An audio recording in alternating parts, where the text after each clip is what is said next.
नमस्ते दोस्तों, स्वागत है आपका मेरे इस YouTube channel Ayush super knowledge में। मैं हूं सुरेंद्र कुमार, कार्यरत हूं बाल विकास विभाग बागेश्वर में। इससे पूर्व हमने इसी चैनल में माता समिति के खातों के संचालन के संबंध में वीडियो डाला था। आप लोगों ने बहुत पसंद किया।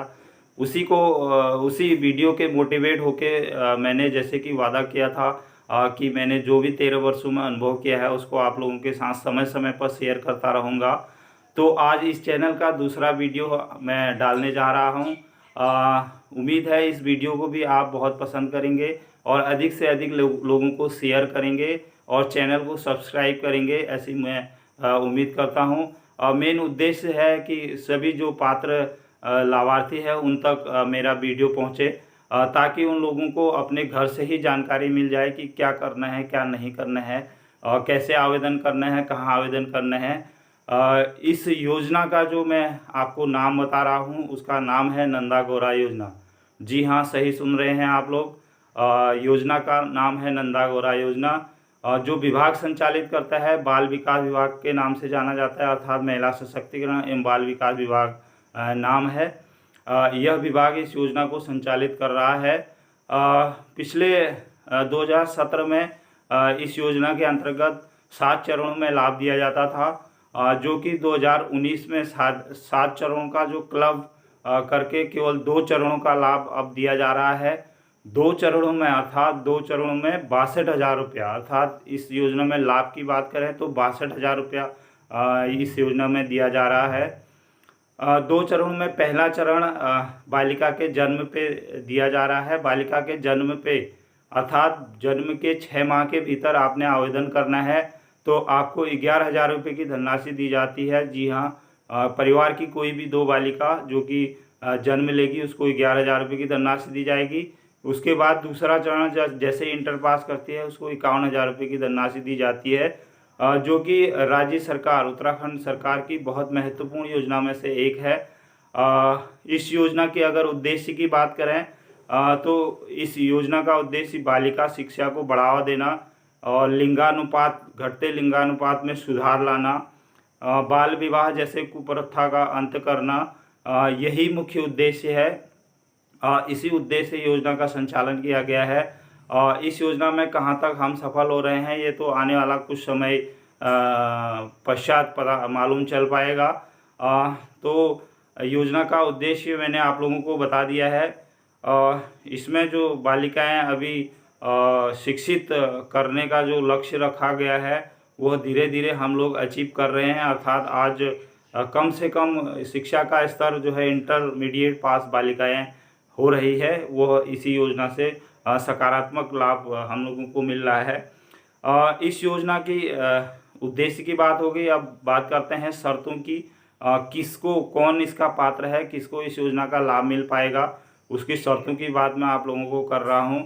पहली शर्त है कि उत्तराखंड के स्थायी निवासी होना चाहिए। जो भी बालिका इस योजना के लिए आवेदन करेगी वो उत्तराखंड की स्थायी निवासी होनी चाहिए। दूसरी शर्त है ऐसा परिवार जिसकी मासिक आय 6,000 रुपये है, वह इस योजना के लाभ के लिए पात्र है। तो मेन शर्त यही है कि वो उत्तराखंड का निवासी हो और उसकी मासिक आय 6,000 रुपये हो और परिवार की किन्हीं 2 बालिकाओं को इस योजना का लाभ मिलेगा। मेन शर्त की बात हो गई। अगला है कि इसका आवेदन कहाँ से मिलेगा, कब इसका लास्ट डेट होती है, कैसे भरना होता है। तो जैसे बालिका के जन्म वाली जो किस्त है, प्रथम किस्त 11,000 रुपये की धनराशि, वो अगर जैसे ही बालिका पैदा होती है तो उसके 6 महीने के भीतर आपने उसके संबंधित डॉक्यूमेंट लगा के जमा कर देना है। अगली जो इंटरमीडिएट पास वाली बालिकाएं हैं इस वर्ष के लिए, क्योंकि पिछले वर्ष के लाभार्थियों को इस वर्ष में समायोजन करने का कोई विकल्प नहीं होता है, इसलिए जो 2022 में जो भी बालिकाएं इंटरमीडिएट पास हैं उनको इस योजना से लाभान्वित किया जाएगा, अर्थात इंटरमीडिएट पास बालिकाओं को 51,000 रुपये की धनराशि से लाभान्वित किया जाएगा, बशर्ते उत्तराखंड की निवासी हो, परिवार की मासिक आय 6,000 रुपये हो। उससे अधिक आय वाले लोग इसका आवेदन नहीं कर सकते हैं। तो ये क्लियर है कि 6,000 रुपये मासिक आय होनी है और उत्तराखंड का स्थायी निवासी होनी है। बाकी जो डॉक्यूमेंट की अगर मैं बात करूं तो प्रथम किस्त के लिए जो डॉक्यूमेंट जो मैंने आपको बताया, फिर दोबारा से रिपीट कर रहा हूं कि बालिका के 6 महीने के भीतर आवेदन ने जमा हो जाना है। और आवेदन जमा कहाँ होना है ये मैं आगे बताऊंगा। उससे पहले जो 11,000 रुपये की धनराशि है उसके लिए आपके क्या डॉक्यूमेंट जरूरी है वो मैं आपको बता देता हूँ। पहला डॉक्यूमेंट स्थायी निवास है।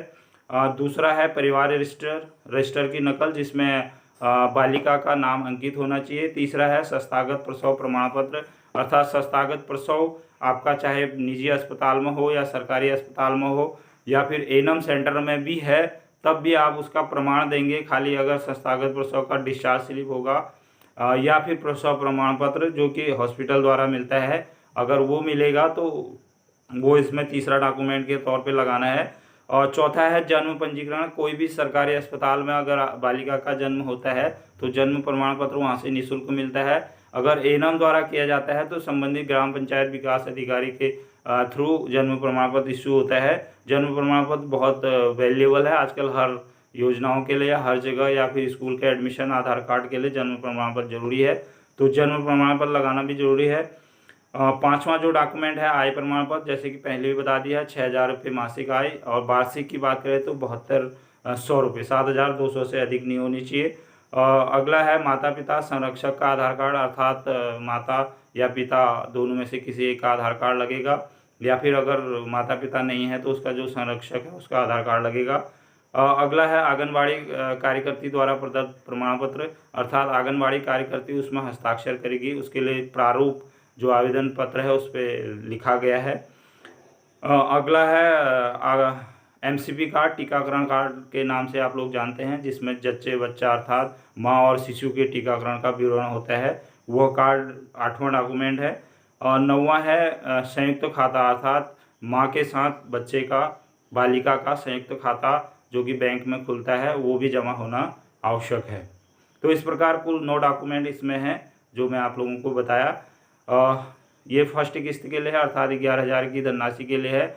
इसमें फिर पुनः याद करने वाली बात है कि 6 माह के भीतर जो है आवेदन जमा हो जाने।